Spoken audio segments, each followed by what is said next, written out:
बिलाखिर जनाजा घर वापस पहुंच गया। महशर का सा समा था, जवान मौत थी, अंदर से बयान करने की आवाज़ें उभर रही थी। जनाजा वापस पहुंचा तो अजीब सी सनसनी फैल गई। मर्दों ने समझदारी से काम लिया और औरतों को कुछ नहीं बताया। सबको सख्ती से हटाकर लाश एक कमरे में पहुंचा दी गई। मुझे भी उसी कमरे में ले जाया गया था।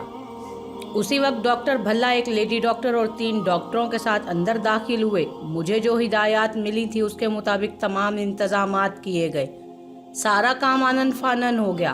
पूरी बस्ती ही उमड़ आई थी। हर तरफ फैलती जा रही थी बात। लोग शेख रहमतुल्लाह अलैह की कोठी के सामने इकट्ठे होते जा रहे थे। कमरा खाली करा लिया गया। डॉक्टर भल्ला डॉक्टरों की टीम के साथ मौजूद थे। लेडी डॉक्टर मिसिस घोष ने तैयारियां कर ली थीं। मैं अजमतुल्लाह, रहमतुल्लाह और नाजिम हयात के साथ खड़ा हुआ था। वक्त चीखता हुआ गुजर रहा था। एक एक लम्हा सनसनीखेज था। फिर लेडी डॉक्टर की आवाज़ उभरी, oh my God, oh my God, क्या हुआ? भला की कपकपाती आवाज़ उभरी, ये जिंदा है, ठीक है, दिल की मालिश करो, मैं कर रही हूँ। लेडी डॉक्टर मिसिस घोष ने कहा। क्या कहा है, क्या कहा है डॉक्टर घोष ने? अजमतुल्लाह की घुटी घुटी चीख निकली। वो जिंदा है, वो ठीक है, मगर बराए करम खुद पर काबू रखें, बराए करम कोई हंगामा ना होने दें। अजमतुल्लाह रोता हुआ अपने बाप से लिपट गया। नाजिम साहब बाजू फैलाकर मुझ पर झपटे और पागलों की तरह अजमतुल्लाह ने भी मेरी हड्डियां कड़कड़ाईं। अजीब जुमले कहे जा रहे थे मेरे बारे में। मुझे भी खुशी थी लड़की के बच जाने की भी और अपने यकीन की पुख्तगी की भी। फिर लड़की होश में आ गई। औरतों ने हमला कर दिया, मर्दों को हटना पड़ा। सब बाहर निकल आए। हम खानदान के बेशुमार लोग थे। उन्होंने सबको घेर लिया और मुझे मौका मिल गया। मगर मैं बड़े दरवाजे से भागता तो पकड़ा जाता। मैं बड़े दरवाजे से भागता तो बाहर नहीं निकल सकता था, क्योंकि वहाँ पूरी जमाल गढ़ी के लोग जमा हो गए थे। मुझे अहाते से कूदना पड़ा और फिर भागना पड़ा। काफ़ी दूर आकर मैंने इत्मीनान का सांस लिया। इसके बाद भाइयों के होटल के सिवा कहाँ जा सकता था? मगर होटल खाली था और सामान यूं ही बिखरा पड़ा था। दोनों भाई गायब थे। मुझे हंसी आ गई, यकीनन वो भी वहीं मौजूद होंगे। एक तरफ बड़ी चारपाई पर लेट गया और उन वाक़यात पर गौर करने लगा। धूप तेज थी और गर्मी भी खूब पड़ रही थी, मगर यहाँ ठंडक थी। मेरे बदन में सनसनी पैदा हो रही थी। वो आवाज़ किसकी थी? कौन मेरे अंदर बोला था? किसने मुझे ये इत्मीनान दिया था कि क्या होगा, अब क्या होगा, आइंदा मुझे क्या करना होगा? मैं कुछ नहीं जानता था। कुछ आहटें हुई और मैंने गर्दन उठाकर देखा। शाबान था। अरे शाबान, तुम आ गए, मैंने शाबान से कहा और उसके हाथ से देगची गिर गई। दूसरे ही लम्हे उसने मेरी तरफ छलांग लगाई, मेरे पास आया और मेरे हाथ पकड़कर चूमने लगा। क्या हो गया है शाबान तुम्हें? अल्लाह वाले हो मियाँ साहब, कसम अल्लाह की, गुलाम बना लो हमें अपना, हमें भी कुछ दे दो मियाँ साहब। खुदा से डरो शाबान, क्या बचपना है। कहाँ चले गए थे तुम? हम वहीं थे जी, शेख साहब की हवेली पर।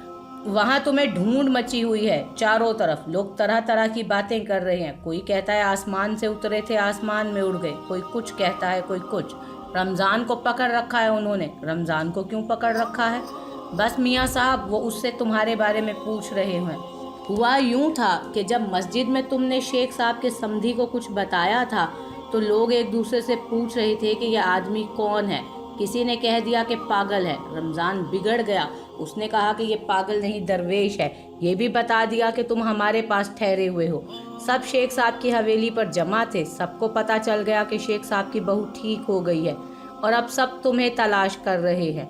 उस आदमी ने किसी को बता दिया कि मियाँ साहब रमज़ान के मेहमान हैं। बस रमज़ान घर गया उनमें और उसने मुझे इधर फुटा दिया कि मौका से फ़ायदा उठा लूँ। मौका से क्या फ़ायदा उठा लोगे? मैंने मुस्कुरा कर पूछा। 10 सेर दूध पकड़ कर लाया हूँ, चीनी भी ले ली है। रमज़ान लेता आएगा। देखना मियाँ साहब, आज सारा दूध लग जाएगा, बल्कि कम पड़ जाएगा, क्योंकि अब इधर मुजमा लगेगा तुम्हारी वजह से। मगर मेरे को खतरा था, शाबान बोला। क्या खतरा था? मैंने बेख्तियार हंसते हुए पूछा। उन मासूम लोगों की तवक्को शनाई पर मुझे बहुत ही हंसी आई। सोच रहा था कि कहीं घबरा कर निकल ना जाओ इधर से, इसीलिए तुम्हें देखकर हैरान हो गया था। वैसे एक बात कहूँ साहब? ज़रूर कहो शाबान, मैंने प्यार से कहा। घरवाली ने 6 रोज़े रखे थे, बड़ी मन्नतें मुरादें मानी थी बरकत के लिए। हाँ, ईद आए, बकरीद आए, बच्चों के कपड़े भी नहीं बने कई साल से। तंग आ गए थे हम तो। सुन ली अल्लाह ने, बरकत के लिए तुम्हें भेज दिया। कसम अल्लाह की, महीना भर रुक जाओ तो ईद मन जाएगी इस बार, शाबान ने कहा, और मेरा दिल दुखने लगा। क्या मासूम ख्वाहिश है। मैंने सोचा दूर से बहुत से लोग उस तरफ आते नजर आए तो शाबान जल्दी से बोला, लो संभालो, आ गए। इसके साथ ही उसने चाय के लिए पानी का बड़ा देगचा भर के चूल्हे पर चढ़ा दिया। चाय के लिए एक लम्हे को मैं शाबान की बात नहीं समझ पाया था, फिर उसके समझाने की ज़रूरत पेश नहीं आई। मैंने खुद उन लोगों को देख लिया जो काफ़ी तादाद में थे और इसी तरफ आ रहे थे। बौखलाहट तो सवार थी, मगर क्या करता, भागकर कहाँ जाता। इसके अलावा भागना बेमानी था। उन्होंने मुझे देखा और मुझ पर टूट पड़े। कोई बात कर रहा था, कोई मेरे हाथ चूम रहा था, कोई मेरे पाँव पकड़ रहा था। मैंने खुद को साकित छोड़ दिया। उन्हें रोकना मुमकिन नहीं था। वो एक दूसरे को धक्के दे रहे थे। फिर उनके सवालात शुरू हो गए। मुर्शिद, हुजूर, किबला, मेरी बीवी बीमार है। मियाँ साहब, मेरा एक बच्चा घर से भाग गया है। घर वाली लबे दम है। सरकार, एक बेटे का सवाल है। मुर्शिद, साल भर से बेकार हूँ। खुदा के लिए, शबान की आवाज़ उभरी। खाते पीते रहो भाइयों, मियाँ साहब की बरकत वाली चाय। ये जुमले तीर बहदफ साबित हुए। लोग चाय पर टूट पड़े। खूब धक्का मुक्की होने लगी। रमज़ान खड़ा हो गया। पैसे इधर भाइयों, पैसे इधर। खबरदार कोई बेईमानी ना करे, बख्शिश नहीं होगी। रमज़ान का गला भर गया। जब सब ने मुझे चूम चाट लिया और मुझे कुछ कहने का मौका मिला तो मैंने ज़ोर से कहा, आप लोगों को जो कुछ मेरे साथ करना था कर लिया, या कुछ बाकी है? मुर्शिद, हमारी मुराद पूरी कर दो। ये कुफ्र आप बक रहे हैं, इसमें मेरा कोई कसूर नहीं है। हम समझे नहीं मुर्शिद। जिस अकीदत का इजहार आप कर रहे हैं, मैं इस काबिल नहीं हूँ कि मैंने इसका इजहार किया। आप अल्लाह वाले हैं मुर्शिद, आप सब भी अल्लाह वाले हैं, अल्लाह के बंदे हैं। कोई मुराद पूरी नहीं करता सिवाय अल्लाह के। कायनात का हर ज़र्रा उसी का महकूम है और उसकी रज़ा के बगैर कोई जुम्बिश नहीं कर सकता। उसके सिवा किसी से मांगना शिर्क है और शिर्क नाकाबिले बख्शिश है। आप लोग इस गुनाह से तौबा करें। मैं उसका सबसे ज़्यादा गुनाहगार बंदा हूँ। मगर आपने रहमतुल्लाह की बहू की जान बचाई है, किसी ने कहा। सिर्फ अल्लाह ने, अल्लाह ने। मैंने बस उसकी एक गलती की निशानदही की थी। ये मामूली बात तो नहीं। आप लोग वाकई अगर मुझसे कुछ चाहते हैं तो मैं अल्लाह के हुजूर आपके लिए आजिज़ी से दुआ कर सकता हूँ। आपकी मुश्किलात अल्लाह दूर करे। जिसको जो जायज़ हाजत हो वो पूरी करे। जिसकी बीवी बीमार है वो शिफा पाए। जिसका बेटा घर से चला गया है वो वापस लौट आए। बस यही मेरे बस में है। एक वादा ज़रूर करें मुझसे। बोलें, करेंगे। आप हुक्म दें मियाँ साहब। हुक्म नहीं, दरख्वास्त करता हूँ। फरमाइए मियाँ साहब। ये रमज़ान और शाबान आपके भाई हैं, जमाल गढ़ी के पुराने बाशिंदे हैं। इनका ख्याल रखें। जिसके घर कोई तकरीब हो इनसे खाना पकवाए और इन्हें माकूल मुआवजा अदा करे। और किसी की हाजत पूरी हो तो जो कुछ इनके लिए कर सकता है वो करे। ऐसा ही होगा मियाँ साहब। तो फिर जाइए और यकीन रखिए कि आपकी ज़रूरतें अल्लाह ताला ज़रूर पूरी करेगा। जाइए, आराम कीजिए। लोग मुंतशिर होने लगे। सादा दिल लोग थे, अपनी अकीदत का इजहार इसी तरह कर सकते थे। मैं उन्हें कैसे रोकता। कुछ देर बाद मजमा साफ होने लगा। मियाँ साहब चाय पी लीजिए, शाबान बोला। रमज़ान नोट और रेज़गारी जमा कर रहा था। क्या कमाया मियाँ रमज़ान, मैंने पूछा। हाजिर है मियाँ साहब। रमज़ान ने सारी कमाई मेरे कदमों में ढेर कर दी। मुबारकबाद, अच्छी आमदनी हुई है। मियाँ साहब, पूरे महीने की कमाई एक ही दिन में हो गई। अब तो सामान भी नहीं है, कल खरीदना पड़ेगा। मियाँ साहब, अब क्या कहूँ, आपने तो हमारे दुख दूर कर दिए। रमज़ान की आवाज़ भर्रा गई। तुमने भी तो हमें सैर किया था रमज़ान मियाँ। न जाने कितने वक्त के बाद हमें चाय और पानी नसीब हुआ था। मियाँ साहब, घर चलें? होटल बंद करोगे? काम बंद कर देंगे। इस होटल में दरवाजे हैं ही कहाँ। हमारी राय है सामान मंगवा लो। ये हम घर जाकर क्या करेंगे, यहीं ठीक है। जैसा हुक्म, रमज़ान ने कहा। फिर वो शाबान से बोला, घर जा शाबान, खाना ले आ और दूध वाले से कह दीजिए ज़्यादा दूध पहुँचाए शाम के लिए। शाबान चला गया। रमज़ान मेरे पास बैठ गया। मियाँ साहब, कमाल कर दिया आपने। वो तो बेचारी जिंदा ही दफन हो जाती। ये सब अल्लाह की मर्जी है, मैंने आहिस्ता से कहा। शाबान खाना ले आया। मोटी मोटी रोटियां, चटनी, दाल। अल्लाह का शुक्र अदा करके खाई और वहीं चारपाई पर लेट गया। लोग आते रहे। शाम हो गई। फिर 2 अफराद होटल पर आ गए। मुलाजिम किस्म के लोग थे। उन्होंने मेरे हाथ चूमे और फिर कहा, मियाँ साहब, आपको ज़िम्मेदार साहब ने बुलाया है। रात का खाना वहीं है। कौन ज़िम्मेदार साहब? ये रहमतुल्लाह के मुंशी हैं साहब, रमज़ान बोला। रहमतुल्लाह ने बुलाया है हमें? मैंने पूछा। जी मियाँ साहब, हमारी तरफ से सलाम कहना और शुक्रिया अदा कर देना उनका। کہنا ہم رمضان اور شعبان کے مہمان ہیں اور یہاں خوش ہیں، وہاں اب ہمارا کوئی کام نہیں ہے، اس لیے وہاں نہیں آئیں گے۔ ملازموں نے گھبرا کر مجھے پھر رمضان اور شعبان کو دیکھا۔ دونوں بیک وقت بولے، میاں صاحب کی مرضی ہے، ہم نے منع نہیں کیا، وہ ناراض ہوں گے۔ ایک ملازم بولا، نہیں میاں، ان سے کہہ دینا یہ ہماری مرضی ہے، بس جاؤ۔ وہ چلے گئے تو رمضان نے کہا، سخت مزاج ہیں رحمت اللہ صاحب، برا مان جائیں گے۔ مان جانے دو، تمہیں فکر نہیں کرنی چاہیے۔ شام ڈھل گئی، رمضان اور شعبان نے میرے لیے وہیں آرام کا بندوبست کر دیا تھا۔ چراغ جل گئے، پھر ناظم حیات جو رحمت اللہ کے سمدھی تھے اور لڑکی کے باپ تھے، کچھ لوگوں کے ساتھ میرے پاس آئے۔ انہوں نے بہت زیادہ عقیدت کا اظہار کیا اور کپڑے میں لپیٹی کوئی چیز میرے حوالے کرتے ہوئے بولے، حضور اسے قبول فرمائیے۔ کیا ہے؟ کچھ نذرانہ ہے، آپ نے جو کچھ کیا اس کا کوئی صلہ نہیں ہے، آپ یہ قبول کر لیں، مجھے خوشی ہوگی۔ آپ جب غمزدہ تھے تو مجھے معقول آدمی معلوم ہوئے تھے۔ کتنی رقم ہے اس میں؟ حضور 10,000، ناظم حیات بولے۔ استغفر اللہ، اتنے بڑے آدمی کی بیٹی کی زندگی کی اتنی معمولی قیمت؟ بڑی سستی ہے آپ کی بیٹی تو۔ حضور آپ حکم کریں، دراصل سفر میں ہوں، میرا گھر دوسرے شہر میں ہے، برا نہ مانیے حیات صاحب، یہ بڑا ظلم ہے، یہ بڑا ظلم ہے ہم پر۔ آپ ہمیں ہماری محبت کا معاوضہ دینے آئے ہیں، ہم نے تو صرف خلوص سے یہ کام کیا تھا۔ جائیے دعا کیجیے ہمارے لیے کہ اللہ نے جس طرح آپ کی بگڑی بنائی اسی طرح وہ ہماری بھی بگڑی بنائے، یہی ہماری اجرت ہوگی۔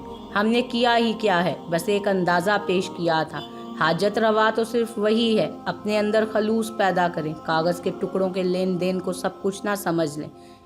حیات صاحب شرمندہ نظر آنے لگے، ہاتھ جوڑ کر بولے، مجھے معاف کر دے میاں صاحب، سخت شرمندہ ہوں، یہ صرف تمہارا اظہار عقیدت تھا، کوئی معاوضہ نہیں تھا۔ میں خاموش ہو گیا۔ حیات صاحب کچھ دیر بیٹھے، پھر سلام کر کے چلے گئے۔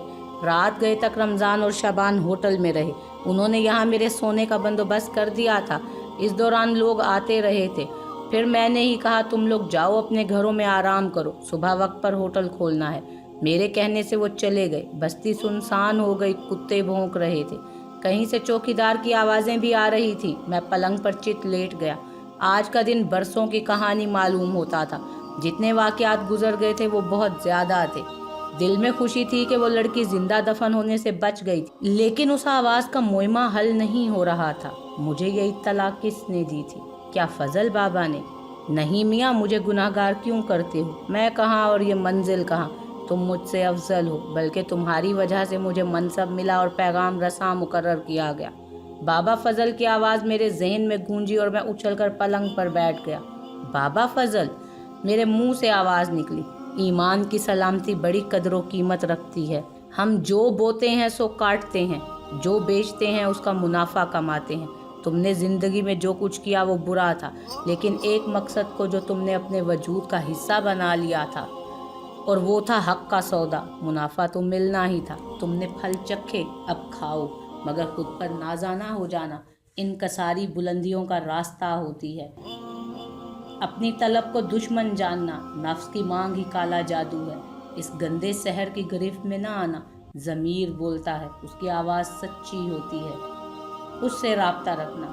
بابا فضل آپ کہاں ہیں؟ تمہارے ذہن میں ہماری جگہ اب ہواؤں میں، فضاؤں میں نہیں ہے۔ یہ آخری آواز تمہارے سوال کا جواب ہے، غور سے سن لو۔ شیطان کو اجازت ملی ہے کہ شر پھیلا دے، اور اس نے شر کے لیے قوت مانگی اور اسے دی بھی گئی، لیکن یہ قوت حق کے سامنے کچھ بھی نہیں۔ شیطان حق کے سامنے شرمندہ ہوگا۔ یوں منصب تقسیم کر دیے گئے۔ خود کو درویش، ولی، ابدال و کتب نہ جاننا کہ ان درجات کے لیے لاکھوں بار فنا ہونا پڑتا ہے۔ تم تو ایک رنگ روٹ ہو، ایک ادنا کارکن جسے کام دے دیے گئے ہیں، صرف اپنے کام کرنا کہ تم صرف ذریعہ ہو، اور جو ہدایت ملے گی اس کی پرکھ دی جائے گی تمہیں بات۔ نہ کچھ اس سے آگے ہے نہ پیچھے۔ میری آنکھوں سے آنسو روا، نہ جانے کیوں پھوٹ پھوٹ کر رونے کو جی چاہ رہا تھا۔ سسکیاں ہچکیاں بن گئی۔ تنہائی میں رونا کتنا سکون بخش تھا، مگر شاید تنہائی نہیں تھی۔ میاں صاحب، میاں صاحب، خدا کے لیے خاموش ہو جائیے، خدا کے لیے مجھے بتائیں آپ کیوں رو رہے ہیں؟ ایک ہمدرد ہاتھ میرے شانے سے آ لگا۔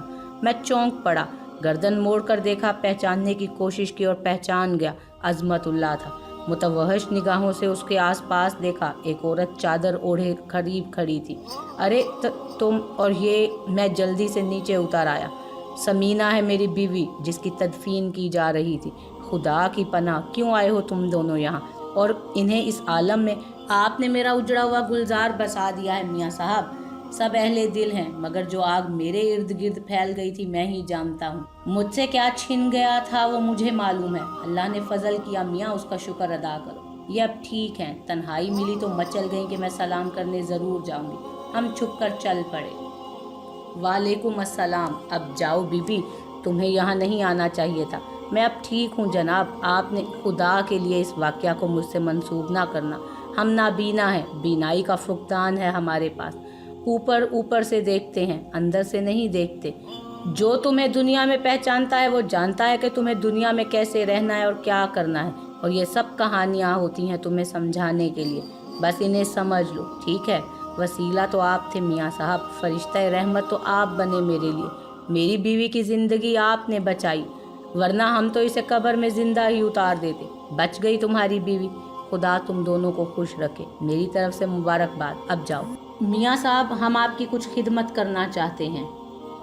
कैसी खिदमत? रकम लाए हो मेरे लिए? नहीं मियाँ साहब, अब्बू बहुत शर्मिंदा हैं। उन्होंने बताया कि उन्होंने आपको कुछ रकम देना चाहिए और आपने ठुकरा दिया उसे। समीना ने कहा, अगर कुछ दिन आप हमारे साथ गुजारें तो हमें बेहद खुशी होगी। नहीं मियाँ, तुम्हारे वालिद ने भी हमें तलब किया था। हमसे गुजरना होगी तुम्हारी ऊंची हवेली में। ये दो गरीब भाई। अचानक मैं रुक गया। एक ख्याल मेरे दिल में आया। कुछ सोच कर कहा, अजमतुल्लाह नाम है तुम्हारा? जी मियाँ साहब। अजमतुल्लाह, हमारी कुछ माली मदद कर सकते हो? जी। वो हैरान होकर बोला, हाँ, हमें कुछ रकम दरकार है। दोगे हमें? आप हुक्म करें मियाँ साहब, आप हुक्म तो करें। तो कल दिन में आ जाना, हम हिसाब करके बता देंगे। अब जाओ, खूब रात हो गई है। इससे ज़्यादा बाहर रहना अच्छा नहीं तुम्हारी बीवी के लिए। जाओ मियाँ, हुज्जत नहीं करते। सुबह को आऊँगा, अजमतुल्लाह ने कहा। हाँ ज़रूर, हम इंतज़ार करेंगे, मैंने कहा, और वो दोनों सलाम करके वापस चले गए। जब वो निगाहों से ओझल हो गए तो मैं दोबारा चारपाई पर लेट गया। सुबह हो गई। मस्जिद ज़्यादा दूर नहीं थी। अजान होते ही वहाँ पहुँच गया। नमाजी दौड़े आ रहे। ये देखकर खुशी हुई कि रमज़ान और शाबान भी आ गए थे। नमाज पढ़कर हम साथ बाहर निकले। हमें पता था आप यहीं होंगे। नींद आ गई थी आराम से? शाबान ने पूछा। हाँ, खूब आराम से सोया। नमाज हमेशा पढ़ते हो? नहीं मियाँ साहब, बस आज से शुरू कर दी है, पहले गलती हो गई थी। रमज़ान ने कहा, एक अच्छी बात है, तुमने आज से नमाज शुरू की और आज ही से इसकी बरकतें भी देख लेना। मैंने मुस्कुराते हुए कहा। होटल आकर रमज़ान और शाबान जल्दी जल्दी काम करने लगे। चाय के दौर शुरू हो गए थे। लोग मुझे बड़े एहतराम से मिल रहे थे, बातें कर रहे थे। 10 बजे रहमतुल्लाह और उसका समधी नाजिम हयात और बेटा अजमतुल्लाह होटल पहुंच गए। वो तो जमालगढ़ी के सबसे दौलतमंद लोग थे, कभी भाइयों के होटल के सामने से गुजरे भी ना होंगे। लोग हैरानी से उन्हें देख रहे थे। तीनों ने मुझसे मुसाफिया किया और बेंच पर बैठ गए। रमज़ान और शाबान के सांस फूल रहे थे। सबसे पहले तो मैं आपसे माफ़ी मांगता हूँ मियाँ साहब, बिलाशुबा मुझसे गलती हुई, आपसे झूठ नहीं बोलूँगा। बड़ी सादगी से मुलाजमों को भेज दिया था आपको लेने के लिए। आपकी तौहीन मकसूद नहीं थी। बाद में गलती का एहसास हुआ, मुझे खुद आना चाहिए था। रहमतुल्लाह ने कहा, हमने बुरा नहीं माना रहमतुल्लाह साहब, आप बिला वजह क्यों इस बात को अहमियत दे रहे हैं? जिन दोनों भाइयों ने इस वक्त हमें खलूस से अपने पास खुशामदेद कहा, जब हम इस बस्ती में दाखिल हुए, हमने सोचा कि जो 2-4 दिन यहाँ गुजारने हैं इन्हीं के पास गुजारे। बस इतनी सी बात है। इन लोगों का भी एहसान है मुझ पर। रहमतुल्लाह के पास खड़े रमज़ान और शाबान ने कहा, नहीं सरकार, नहीं बड़े सरकार, हम तो नमक खाते हैं आपका, हम तो रैयत हैं आपकी। दोनों बैक वक्त बोले और मैं हंस पड़ा। वाह रहमतुल्लाह साहब, आपकी रियत इस बेकसी के आलम में गुजारा कर रही है। तन ढकते हैं तो पेट खाली रह जाता है, पेट भरते हैं तो बदन खुल जाता है। ऐसे तो आपकी बादशाहत ना चल सकेगी। नहीं मियाँ साहब, मैं कहाँ का बादशाह। मोहब्बत है इन लोगों की जो इतनी इज्जत देते हैं। आप हुक्म दें, मैं इनके लिए क्या करूं? रहमतुल्लाह बोले, कदीम बावर्ची ख़ानदान है, मगर हालात ने तबाह कर दिया है। बड़ी मुश्किल से गुजारा कर रहे हैं। आप देख लीजिए क्या है यहाँ, चाय बेचकर जी रहे हैं। कुछ करें इनके लिए। तुम बताओ शाबान, क्या चाहिए तुम्हें? हुजूर सरकार, बाप दादा से हवेली की खिदमत करते आए हैं, सब कुछ पकाना आता है हमें। सारे मसाले अब्बा ने बता दिए, मगर आप शहर के बावर्ची बुलाते हैं, हमें कोई काम नहीं मिलता। अब मिलेगा। रहमतुल्लाह ने कहा, और कुछ बताओ सरकार। 2-4 भांडे मिल जाएं, चमचा डोई तो کسی کے دوسرے کام بھی کر لیں۔ رمضان بولا اور کچھ؟ رحمت اللہ مسکرا کر اوپر ٹین کی چادریں پڑ جائیں تو ہوٹل بن جائے پورا۔ شعبان خشک ہونٹوں پر زبان پھیر کر بولا عظمت اللہ یہ تمہاری ذمہ داری ہے، جو کچھ ضرورت ہے پوری کر دو۔ رحمت اللہ نے کہا جی ابو ٹھیک ہے، اب آپ فرمائیے میاں صاحب ہم آپ کی کیا خدمت کریں؟ بس رحمت اللہ صاحب دعائے خیر کریں ہمارے لیے، ہماری آرزو ہے کہ آپ ایک وقت کا کھانا ہمارے ساتھ کھائیں، ایک شرط ہوگی اس کی۔ ارشاد فرمائیے۔ بہو کی زندگی بچ جانے کی خوشی کیجیے، شعبان اور رمضان سے کھانا پکوائیے، ہم بھی آئیں گے، ہم بھی کھائیں گے۔